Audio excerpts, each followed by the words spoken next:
Assalamualaikum warahmatullahi wabarakatuh. Perkenalkan, nama saya di sini Igor Dianca.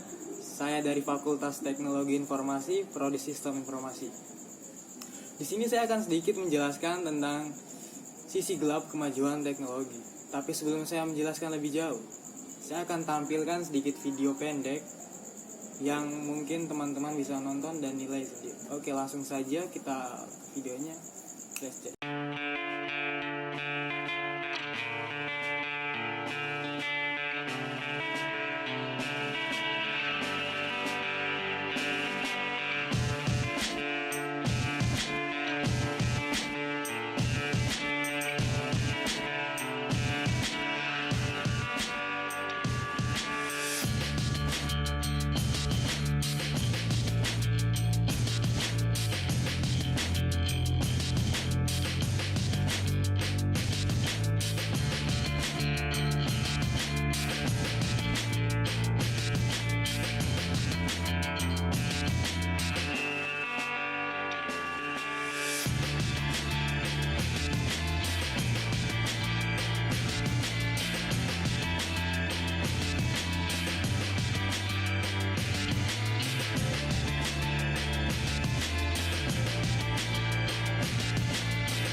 Oke, setelah teman-teman semua menonton dari video pendek tersebut, sekarang saya akan sedikit menjelaskan mungkin tentang sisi gelap kemajuan teknologi itu sendiri.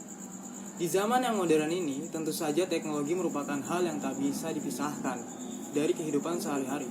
Contoh sederhananya saja seperti smartphone. Masa yang katanya maha modern ini, hampir semua orang memiliki smartphone, bahkan anak kecil saja sudah ada yang memiliki smartphone pribadi. Tidak ada yang salah dengan semua itu.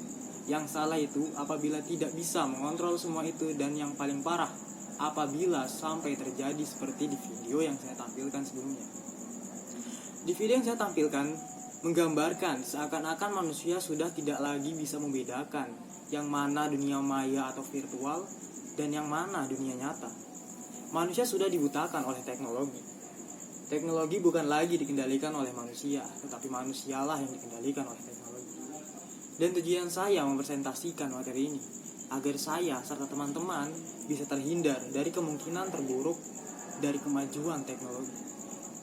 Berikut saya paparkan beberapa bidang yang memungkinkan terkena dampak dari teknologi. Pertama, agama atau religius. Meskipun ada sisi positif yang pada bidang keagamaan, tapi bukan berarti tidak memiliki sisi buruk. Mungkin kalian pernah merasakan atau pernah terjadi di sekitar kalian ketika dimana layar HP lebih menyenangkan daripada melaksanakan seruan Tuhan atau beribadah. Secara tidak sadar, teknologi perlahan menjauhkan kita dari Tuhan. Ketika bermain game online berjam-jam, terasa begitu ringan ketimbang sujud kepada Tuhan yang mungkin tidak sampai 5 menit. Ini semua bukanlah hal sepele, tapi sudah terlanjur disepelekan dan menjadi kebiasaan yang menurut kebanyakan orang biasa saja. Berikutnya, sosial masyarakat. Teknologi memang bisa mendekatkan yang jauh, sebagaimana yang kita tahu. Seperti contohnya mungkin ketika kita rindu terhadap seseorang, seperti kerabat, teman dekat, orang tua, atau orang-orang lain. Berkat teknologi yang maju ini, kita bisa langsung telepon atau video call orang-orang tersebut. Tapi bukan berarti teknologi tidak bisa menjauhkan yang dekat. Karena itulah yang nyatanya terjadi di mana-mana. Di video sebelumnya yang saya tampilkan, terlihat jelas bahwa manusia sudah tidak peduli lagi akan sekitarnya. Seakan-akan mereka hidup di dunia maya, tidak hidup di dunia nyata. Dan yang paling parah, ketika teknologi telah mencabut rasa kemanusiaan, membuat manusia lupa akan siapa dirinya. Teknologi dapat pula mengubah pola pikir serta tindak laku manusia yang hanya berawal mungkin dari rasa ketertarikan akan kemajuan teknologi dan berujung pada ketergantungan terhadap teknologi atau candu terhadap teknologi itu sendiri. Dan akhirnya mengubah semua pola pikir, tindak laku secara perlahan. Seperti contohnya timbul rasa ketertarikan kepada media sosial, game online yang awalnya hanya ingin memenuhi rasa penasaran semata. Tapi seiring berjalannya waktu, rasa penasaran itu menjelma menjadi candu, tak bisa lepas dan menjadi kebutuhan. Dan tentu saja berdampak pada kehidupan nyata. Yang dulunya mungkin bernama sosial masyarakat berubah menjadi dunia maya. Yang dulunya tegur sapa apabila berpapasan, kini menjadi tegur sapa hanya dalam sosial media. Yang dulunya langsung mengulur tangan apabila ada saudara yang terkena musibah, kini mengulur waktu untuk update story terlebih dahulu demi terlihat dermawan. Berikutnya, yang ketiga, dalam bidang pendidikan. Dengan kemajuan teknologi seperti sekarang ini, tentu saja memudahkan siapa saja untuk mencari informasi. Dalam dunia pendidikan, tentu teknologi memiliki banyak sekali peran penting. Teknologi sudah bukan lagi hal yang asing dalam dunia pendidikan. Kita bisa menemukan mungkin teman-teman ada yang ikut kursus online, bimbingan-bimbingan online. Itu semua adalah sisi positif. Memang bagus dalam teknologi dalam dunia pendidikan. Tapi ada juga sisi buruknya tentu saja. Dalam dunia pendidikan, sisi buruk bagi pelajar adalah seperti ketika pelajar bisa memiliki akses untuk mencontek dari unggahan-unggahan, dan yang lebih besar mungkin bisa menjadi sumber kecurangan dalam bersaing antar pelajar dan menjadikan proses belajar menjadi sia-sia.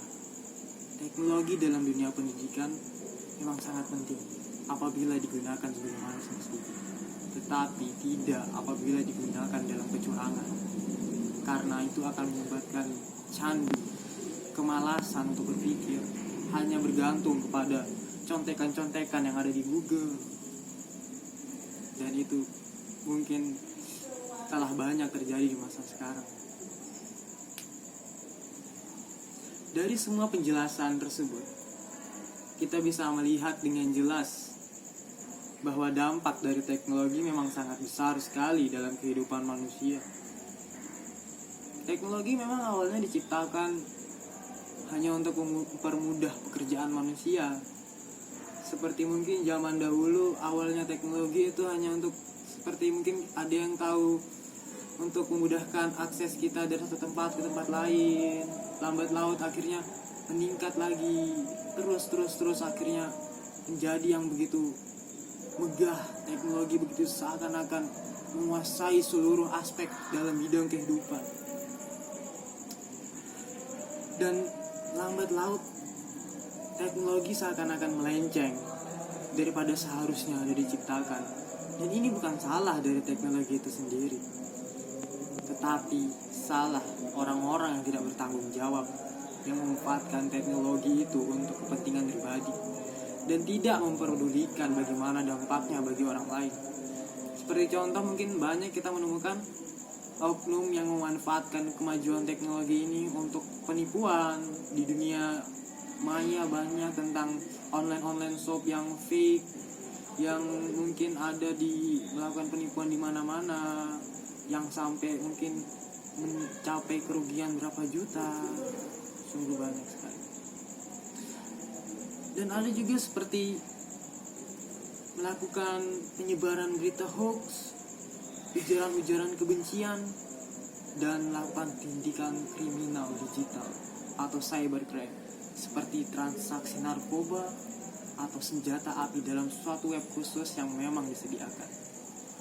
Dan sekarang tinggal bagaimana kita mencikapi ini semua dengan bijak dan jangan sampai terpengaruhi. Cara paling dasar agar kita bisa menghindar adalah dengan menanamkan nilai-nilai moral dan menjunjung tinggi nilai-nilai kemanusiaan.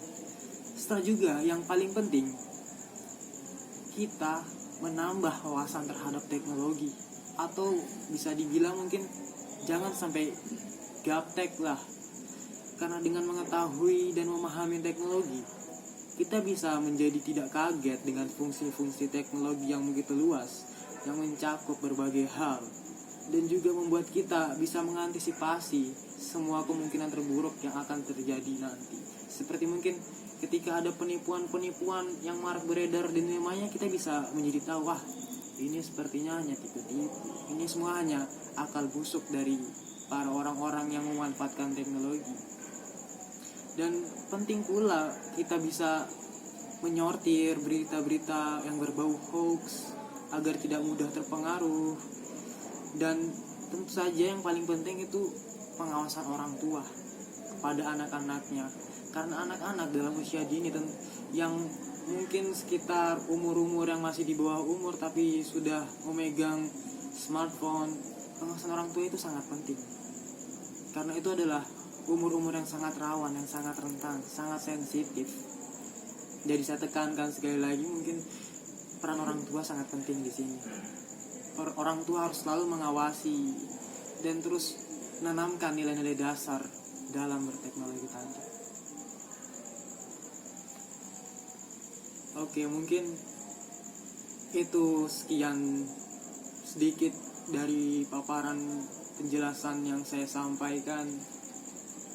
Mungkin itu hanyalah sedikit, hanya omongan saya yang saya dapatkan dari referensi-referensi yang ada di Google, yang saya baca, yang saya lihat di sekitar lingkungan saya. Sebenarnya tidak ada yang salah dengan kemajuan teknologi. Justru kita sudah seharusnya mengapresiasinya. Tetapi ingat, jangan hanya teknologi saja yang maju. Pola pikir serta kemampuan kita juga harus maju. Jangan sampai teknologi yang melebihi manusia, tapi manusia yang melebihi teknologi. Jangan sampai teknologi yang membodohi manusia. Justru kitalah yang harus menguasai teknologi itu sendiri. Kita yang membuat teknologi, bukan teknologi yang membuat kita. Sekian dari saya. Assalamualaikum warahmatullahi wabarakatuh.